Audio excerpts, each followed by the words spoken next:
Hello everyone, welcome back to our channel. ఈరోజు మనం గులాబ్ జామున్ ఎలా చేయాలో చూసేద్దాం రండి. నేనైతే ఇక్కడ 2 ప్యాకెట్స్ గులాబ్ జామున్ పిండి తీసుకుంటున్నాను.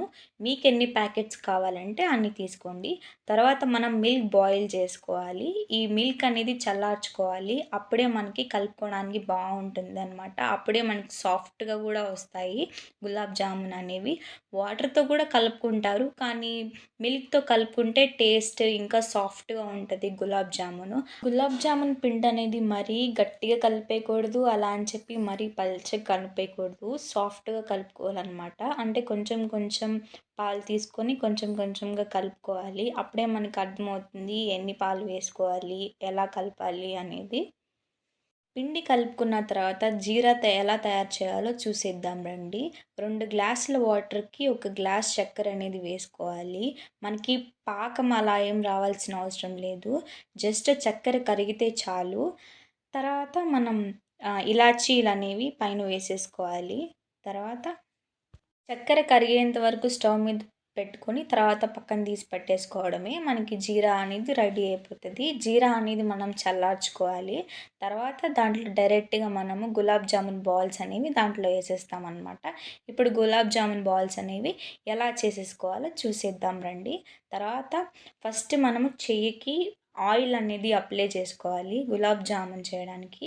తర్వాత కొంచెం పిండి తీసుకొని తర్వాత రౌండ్‌గా చేసేసుకోవాలి. ఇలా వీడియోలో చూపిస్తున్న విధానంగా అలా ప్రెస్ చేయాలన్నమాట గులాబ్ జామున్ పిండనేది.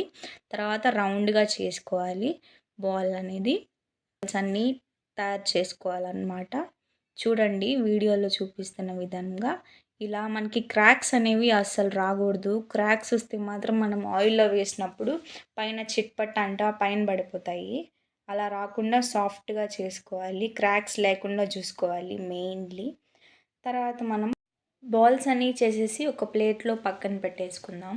తర్వాత ఇవి ఫ్రై చేయడానికి ఒక పాన్ తీసుకున్నాము. దాంట్లో ఆయిల్ పోసుకొని హీట్ చేసుకున్నాము. తర్వాత ఒక్కొక్కటిగా బాల్స్ అన్నీ దాంట్లో వేసేసి మీడియం ఫ్లేమ్‌లో మాత్రమే ఫ్రై చేసుకోవాలి. హై ఫ్లేమ్‌లో కానీ ఫ్రై చేస్తే లోపల అనేది కుక్ అవ్వదు. అందుకే మనం మీడియం ఫ్లేమ్‌లో ఫ్రై చేసుకోవాలి. తర్వాత ఇవి బ్రౌన్ కలర్ వచ్చేంత వరకు ఉండించుకొని తర్వాత తీసేసి డైరెక్ట్‌గా జీరాలో వేసేసుకోవడమే.